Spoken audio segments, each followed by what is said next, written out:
Hey friends, this is your host Lori here, and today's episode is one of those conversation that hits deep. You know that moment when you realize the workplace you're in isn't just stressful, it's actually toxic? Or maybe it's subtle.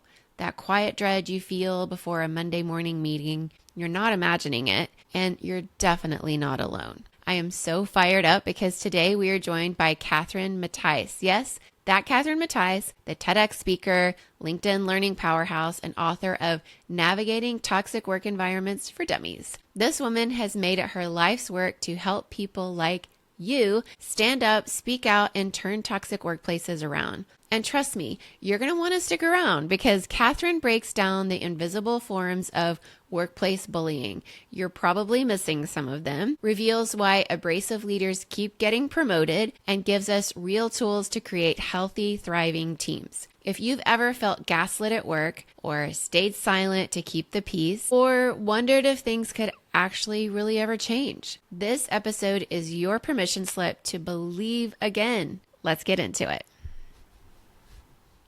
Hi, Kathryn. It's so great to see you here, also in California, to have this conversation today, which is one that is very close to my heart and my experience and the experience of several of our difference makers listening around the world. So welcome to A World of Difference. We're really excited to have you here today. Yeah, thank you for having me. Well, I'm really excited to talk about your book because the title of it alone is absolutely compelling for any of us who have experienced any type of toxic workplace. So your book, Navigating a Toxic Workplace for Dummies, it really outlines these different types of bullying that aren't always easy to spot in a workplace. I'd love for you to kind of walk us through some of these subtle but actually very damaging behaviors and how readers could recognize them in their own workplaces. Yeah, so I always talk about toxic behaviors as existing on a spectrum, which is an important change in the way you look at things versus, an employer, for example, really looks at, is this harassment or not? Is this workplace violence or not? Is this discrimination or not?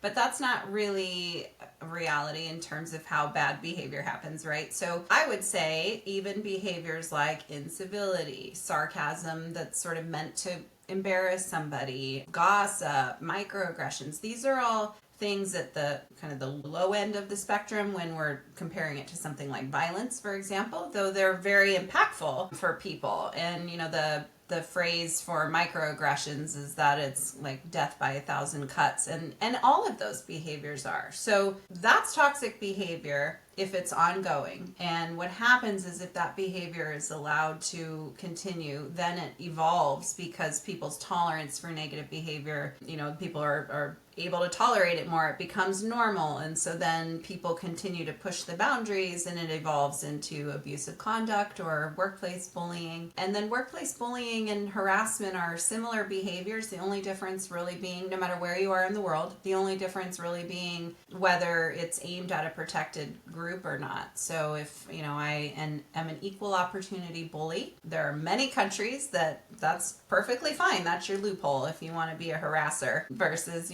bullying that's aimed at a protected characteristic like race or gender, then that's harassment. And that, again, that's pretty global kind of a thing. And then I'll also say, as somebody who coaches individuals who have been accused of bullying or created a hostile work environment, there's an element of violence there too, where these individuals, for example, they'll lean over their table or their desk and get in someone's personal space and with the aggressive facial expression and body language and call somebody stupid. That's actually workplace violence. So to your question, my long-winded answer to get to the point, you're in a toxic environment or you're at the receiving end of toxic behavior if that's how you feel. It's a very different perspective from an employer. Did this actually happen? People need to follow their gut. If they feel like this particular person is a bully or picks on people or singles me out, there's probably an element of truth to that. That resonates with me so much because of things I've seen and experienced myself and have observed being a bystander at times of these situations, not only experiencing it myself, but I know that there's going to be people. We're in California and in the United States of America, if you're not listening, there are parts of our country that would label our state as very loosey-goosey. This whole notion of trusting your gut will be perceived by some to say, well, that means women can accuse men of anything. Right now, as we're recording this, the Harvey Weinstein trial is being retried. I've had on our show one of his victims, Rowena Chu, who's been very outspoken about that. She's featured in the movie about him and the victims and the exposure from journalists. As I've seen her posting and standing in solidarity with those survivors, it's a reminder that survivors have to prove themselves and reprove themselves. And yet, when it comes to healing from workplace violence or bullying or mobbing, the therapist would say, learn to trust your gut, because there are these moments where people knew something was wrong. They saw red flags and they were being gaslit to believe it was them. How would you respond to that kind of pushback that people are just trying to get attention, get their 10 seconds of fame by calling out workplace bullying in a toxic work environment? Well, it's a little like when you say someone chooses to be gay or be trans, the kind of the pushback is, why would somebody put themselves through all of that voluntarily? So I think nobody's making accusations and ending their career and going through all of that horribleness that comes in the aftermath of making a complaint if it's not real. Now, granted, there are people who may take advantage of the system, but the other answer is that, we're talking about the workplace. It really is up to employers to care. And so actually, I just got off a sales call with a potential client. They're a great example of kind of what we're talking about. One woman who works there, she's made a complaint about her manager who's male. She's made it that he's harassing her and discriminating her, and they did an investigation, lots of things unsubstantiated. However, the investigator heard things like from other women, yeah, I can kind of see it, but I can't really give you an example. But yeah, I kind of feel that too. And that's where a lot of employers go, oh, well, it's unsubstantiated, so get back to work. But this employer is like, we're not okay with that. And so we need to dive into this more, maybe get this manager some additional help so he understands why he's perceived that way. And so that's the answer, is that employers, we have to be in a situation where the employer will take action like that versus like, oh, unsubstantiated. Yeah, because, often, especially when it's a woman expressing this against a male manager, we already have these sort of hierarchies, and we're recording this in California. And even here in California, this is true. And I'm up in the Bay Area, which is considered a very progressive part of our state. And this is still true in work environments that I have been in here, and one in particular. And so as we think through this, I think it's important to note that women are often face competence questioning, even just in their jobs, much less when they speak up. And women are often framed as hysterical or too emotional, or all these different sort of narratives we've been given. And I know it's not exclusive to this country because I've lived in others and there were similar things, but you've worked with organizations struggling with toxic culture. Can you share maybe an example with us of how you helped shift that environment and what steps really made the biggest difference? Yeah, so we love to go in and start with a climate assessment. So a lot of organizations use an employee engagement survey. That's kind of the hot thing right now. But fun fact, you can be engaged and in a toxic work environment all at the same time. So engagement is not necessarily a predictor or in correlation of a toxic environment. So in fact, we've had many clients who do engagement surveys with a different vendor, and then they're shocked and appalled when we have a client I'm thinking of from back in the Me Too era. They just couldn't believe it when some women came forward with some very pointed public Me Too moments. And well, we have really great Gallup engagement scores. I don't understand it. And then we do our own survey. And in fact, our survey measures engagement. And we did see on our own survey, great engagement score, other constructs, not so much. And so we start there, and then we have that data, and then we can really take the data and say, okay, people are feeling this, the solution. And so then we work with the employer to develop an action plan. The key to that is we're not developing that with the leaders on some retreat. It's people from within the organization. So we let one leader on, because we do need someone who's got the ability to get some budget and report back to the leadership team. But the team is made up of a variety of people from different levels and different, obviously as diverse as we can make it. And so that gives real ownership to the entire organization to that, hey, these people are speaking on our behalf. A lot of times what's on that action plan are things like training around all sorts of topics. Adjusting the performance management system is always on there because people aren't getting feedback, or the feedback's coming in a way that feels like bullying, or they're getting it after a year of supposedly not performing. So there's just a lot of organizational things that we do. Then we love to, of course, survey and find that we've made a lot of change. Culture exists, we call it the oil model. Culture exists within the organization's own behavior, the behavior of the individuals and the leadership team. And that's really what we focus on. Those three things have to be aligned. So if a company says, for example, one of our core values is inclusivity, but then they don't really put much money towards, training around this stuff and making sure people have the skills, then that's a misalignment. I see that in subtle and small ways, but also some big ways sometimes in organizations where part of it is maybe even the image that would attract top talent needs to be shown as a place where everyone belongs. Look, we have women in our executive team, but when you get in there, you realize those women are not feeling that welcome to have their voice really be heard in the fullness of who they are. That if they question or even ask thought-provoking questions, which we need on executive levels and on corporate boards and that type of thing at that level of leadership, that women asking thought-provoking questions might be perceived differently than a man asking thought-provoking questions. And people might suddenly start saying, well, who does she think she is, to question,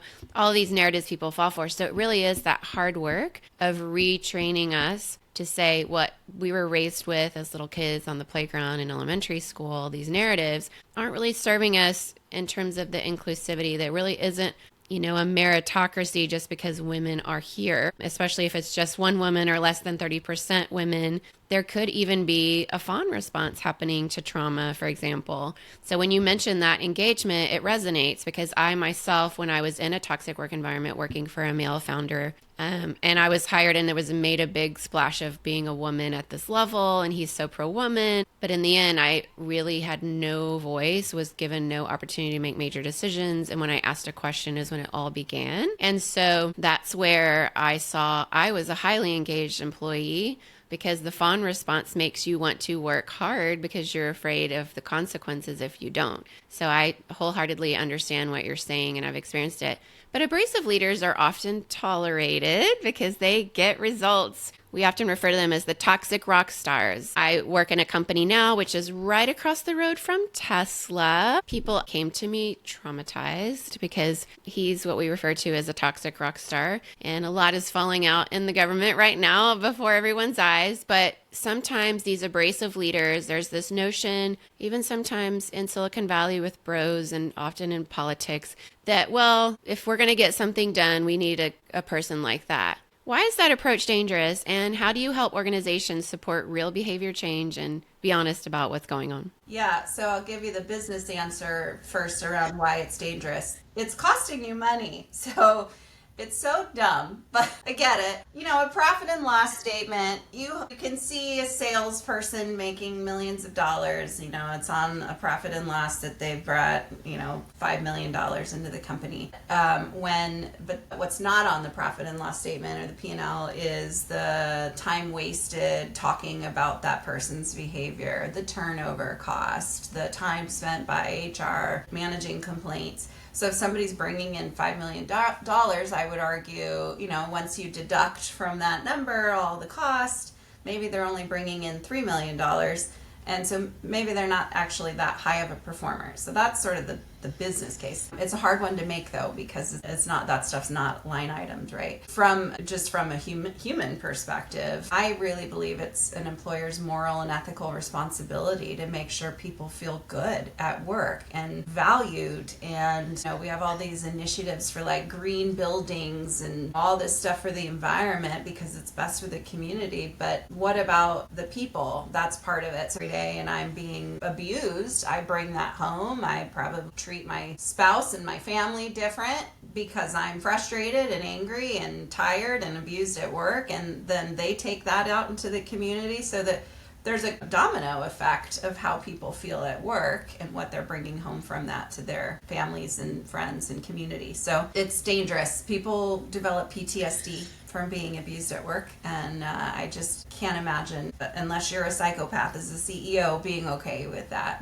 that it's all in the name of results. So all of that said, the way to solve it, because we're not going to win that battle where CEOs go, oh yeah, you're toxic, even though you bring in a bunch of money, we're going to fire you. So that's where I come in. I coach these individuals to adjust the way that they lead and function, and really help them see you can get results without beating people up. What I've noticed is the reason people behave that way is that they're living in a world of just competence versus incompetence. And so they sort of diagnose, you made a mistake, you're incompetent, and now I'm kind of after you. And that's why they get results, right? Because they see themselves as very competent, they hold themselves to very high standards, and they hold everyone else to those same standards. So we talk about that some too in coaching. It's like, great, you have great high standards for yourself, but they're a little unrealistic for like the average person, average people, if that makes sense. So it's, just helping them find new ways to communicate. And we've had a lot of success with that. We interview people before and we interview people after, and we always find, not always,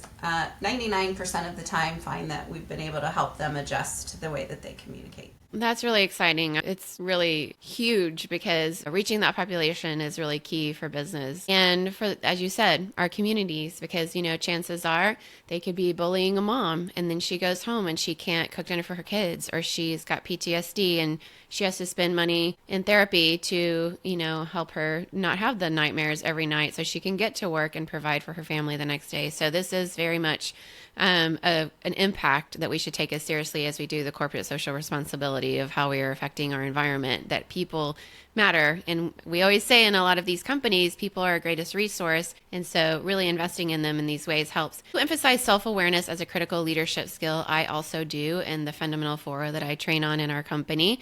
And when I've mentioned self-awareness to some of, Silicon Valley founders, leaders, CEOs, presidents around here, often I will hear people say, oh, self-awareness, I don't know any people that are self-aware, which is true. But your book includes some tools for reflection and behavior change. Why is, perception such a game changer for leaders, and how can they start using this to build healthier teams? Yeah, so I'll start by talking about the bullying. So, what happens a lot is that, kind of back to my original comment, that employers look at things as unlawful or lawful, and essentially often the narrative is that the employer has tried to help this person see that they need to make change by having conversations like, I'm hearing that you yelled in that meeting yesterday, or hey, I'm getting some complaints that you shame people. I can't tell you who it is. And of course the natural response is, well, who said that? I can't change it if you don't give me a real example. And that's not true. So that's where we come in.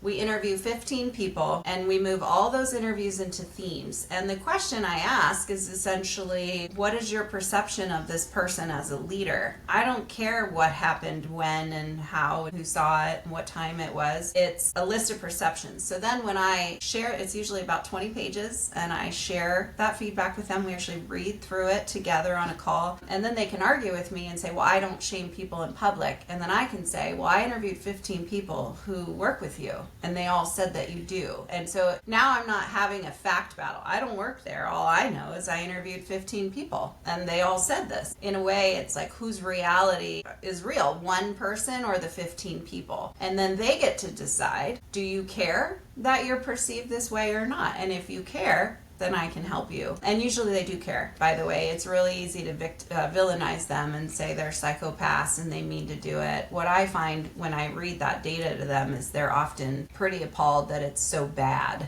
They knew that they were hard, tough to work with, maybe an asshole, but giving this feedback that's so in their face, it's hard to run from. Perceptions are important. Stop fact battling with people. This is the perception of you, and either change that perception or not. That's up to you. So that's a lot of what, my book has a whole chapter on this whole process of coaching these individuals. There's a lot in there about self-awareness for all of us. It is a key skill to be human. You have to be self-aware. You do. And I often say, this is true for me, it's probably the hardest part of leadership I've faced throughout my leadership journey. And as I've worked with other leaders in leadership development across industries, I find this to be one of the hardest things. Because I think, especially if you're using any version of a power by fear to get things done, and especially if you're in that toxic rock star type category, and you have this approach that is whatever you might phrase it as, tough love or driving results. People can use different wording, but we have a lot of neuroscience around the brain. So I was recently at a talent development conference in Chicago, met a couple guys from HBD International out of Australia, and they have a card of their executive coaching that shows brain scans. And it shows when somebody's being yelled at or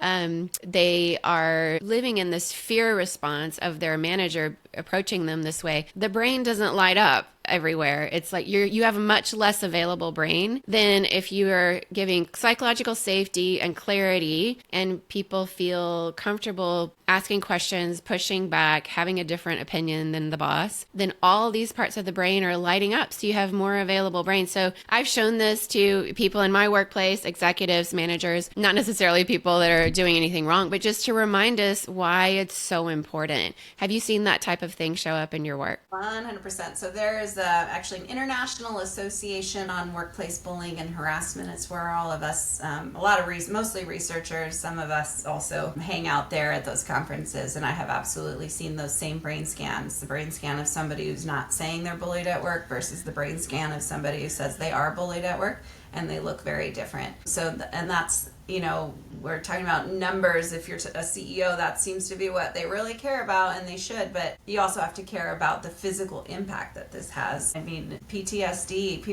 you don't recover from that. Once you have PTSD or that symptoms, you can make it easier for yourself maybe through the right tools, but that's a long-lasting impact on an individual who works for you. And so you have to care about that. And you're beyond just another thing for people to think about related to the brain scans. There's a theory called broaden and build by Barbara Fredrickson out of the positive psychology world. And she essentially puts that to words in that if you broaden and build is the idea that if you feel safe and comfortable to say things, and then you're able to think through problems. If you're uncomfortable or feeling afraid, then you're in fight or flight mode. So if I have a customer service problem in front of me and I feel bullied and afraid, I only have two options maybe that I can think about. But if I feel comfortable and psychologically safe, maybe I can think of 10 options. So I can be more innovative because my brain's lighting up, right? Then I can use one of those 10 options. Now I've built up my repertoire of skills. I'm even more happier now. I'm feeling even more psychologically safe. So there's this kind of ongoing domino effect of feeling psychologically safe. And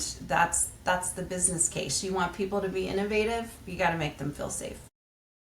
Yeah, that's very clear. Amy Edmondson speaks a lot about that, and it's absolutely true. You emphasize from your experience, maybe, what are some of the most common blind spots, I guess is what I'm wanting to ask, that well-intentioned organizations have when it comes to these toxic behaviors? And really, how can they sort of uncover them without going straight to blame and shame, which is really what the problem is? Yeah, I mean, I'm back to a climate assessment. Don't rely on an engagement survey. That only measures levels of engagement. You want to understand your culture, then you need to do a climate assessment. And there's not as many vendors out there doing that. Climate assessment happens to look at engagement, job satisfaction, relationships, psychological safety, and internal communication and relationships. That's what we've come to believe is really defining culture. But the other piece is, again, putting things in silos doesn't work. So my background's HR. I said I wouldn't get too HR-y. Like, if you have an employee experience program and an equity and inclusion program and a onboarding program and those things are all related, so let's not put them in a silo. They're all related to culture, and that's what organizations have to care about. So you don't have to blame and shame. You get the feedback from your workforce, and that tells you what you need to focus on, and then you make a plan and you fix it. And that's what we do, and it's very satisfying. Culture, I think, can feel pretty abstract for a lot of people, and I think that's another reason why a lot of companies allow this behavior to occur. It's like it doesn't really matter if it's in line with their culture or not, because they haven't really identified what their culture even is, or they've made some core values and they're on the website, but that's about the extent of how we're using the values. So that's another piece of advice. Core values aren't meant to be on a website. Nobody cares what your core values are. Whatever company you work for, Lori, I don't care what your core values are. If I'm buying from you, it doesn't matter. Nobody knows the core values of their cell phone vendor or their mortgage broker. So why are we putting them on a website for customers? They are meant to be instructions for how employees should act every single day. That's what core values are for. And if you hold people accountable to those, there's no room for bullying.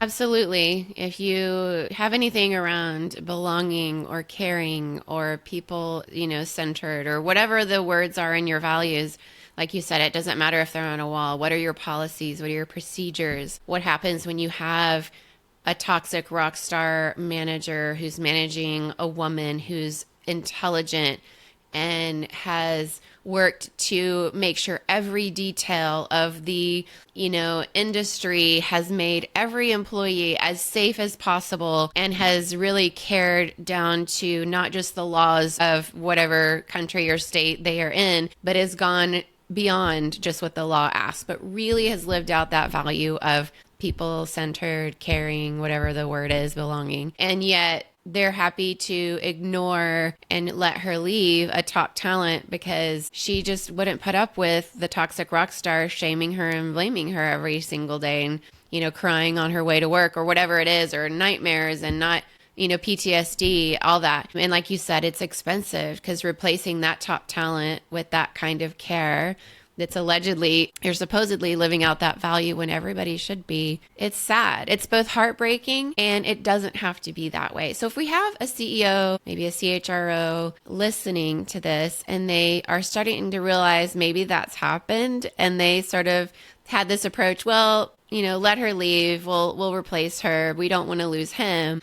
Make the business case for them as to why that's not the right approach. Yep. Well, there's literally no research, at least to my knowledge, that says fear and abuse has, a positive impact on companies. So the business case is all around you on the internet. Just type in the cost of toxic behavior and it's very expensive. Actually, I'm like, maybe I need to pull up some of my stats, but I don't have them on the ready. But there's lots of research that, engaged employees, for example, are 18% more productive, or that people at the receiving end of incivility are, of the 800 people Christine Porath asked regarding incivility, 78% of them said that they're looking for another job.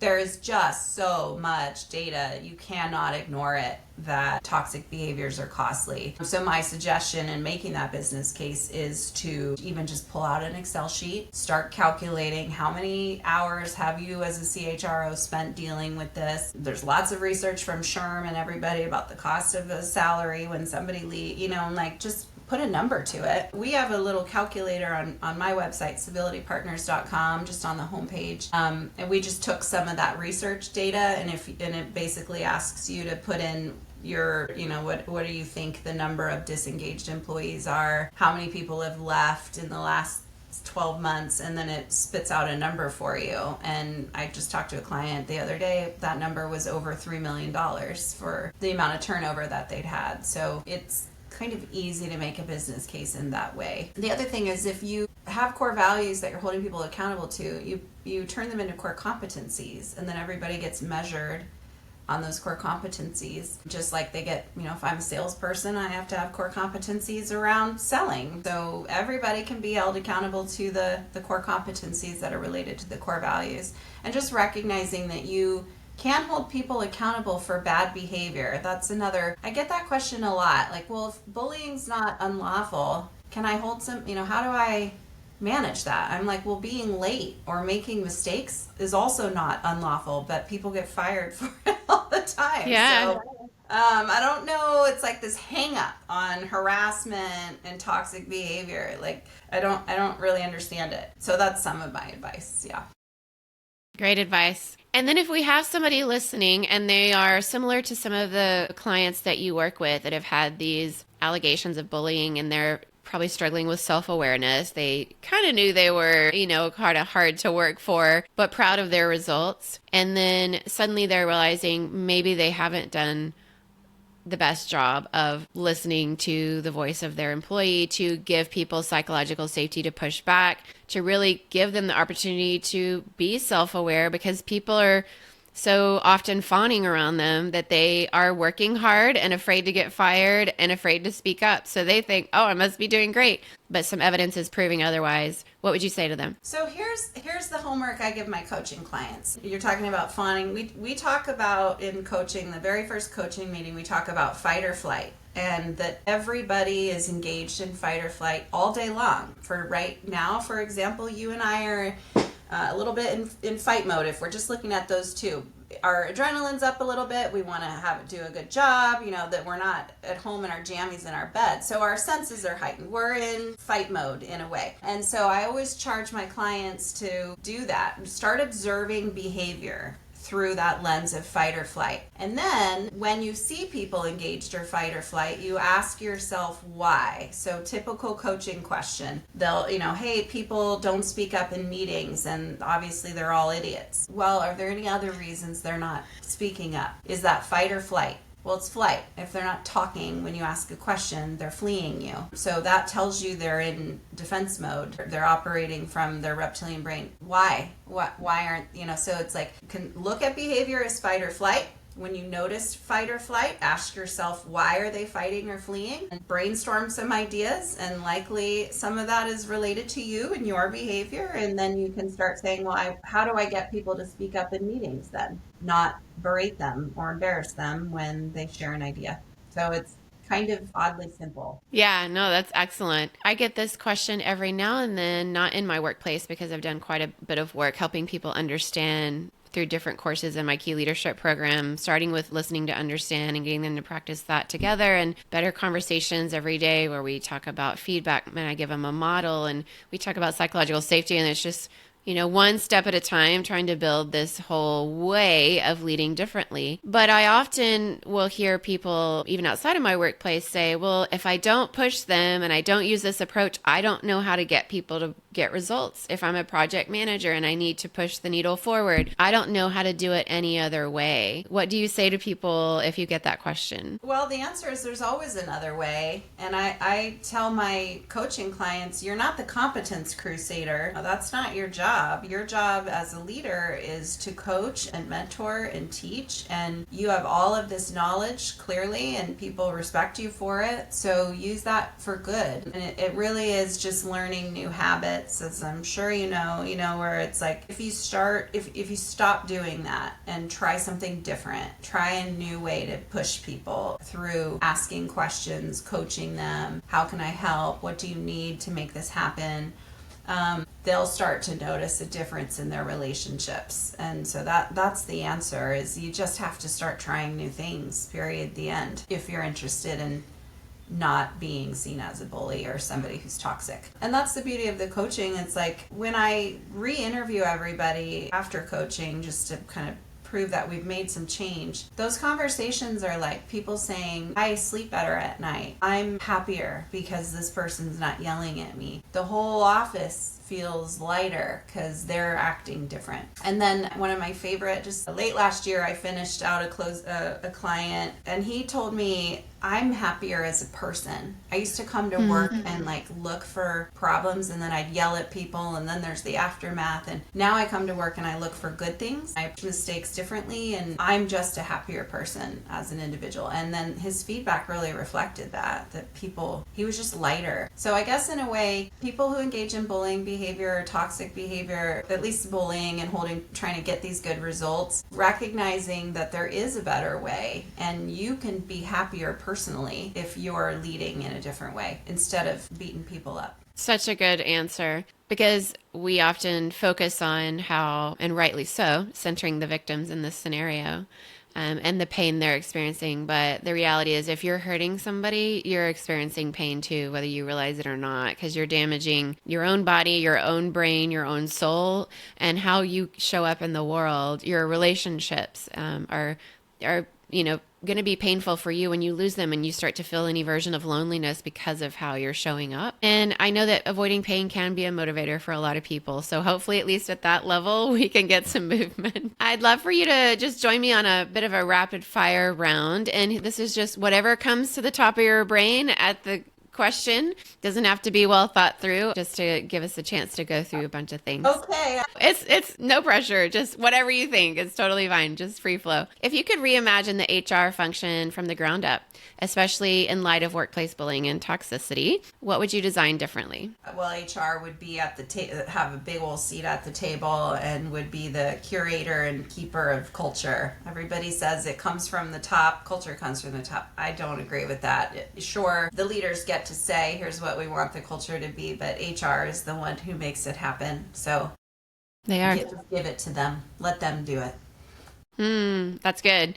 Yeah, and have them on the board. Have people HR related on the board, CHROs, chief people officers, talent development. That's, the board level, it should be there.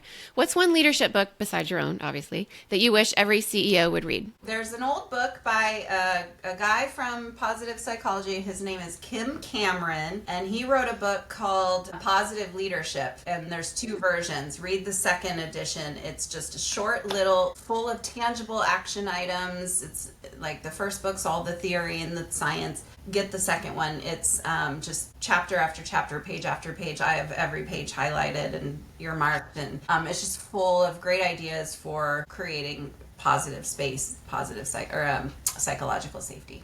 Love that. Incredible. So are you more of a coffee or tea or something stronger after a coaching session kind of person?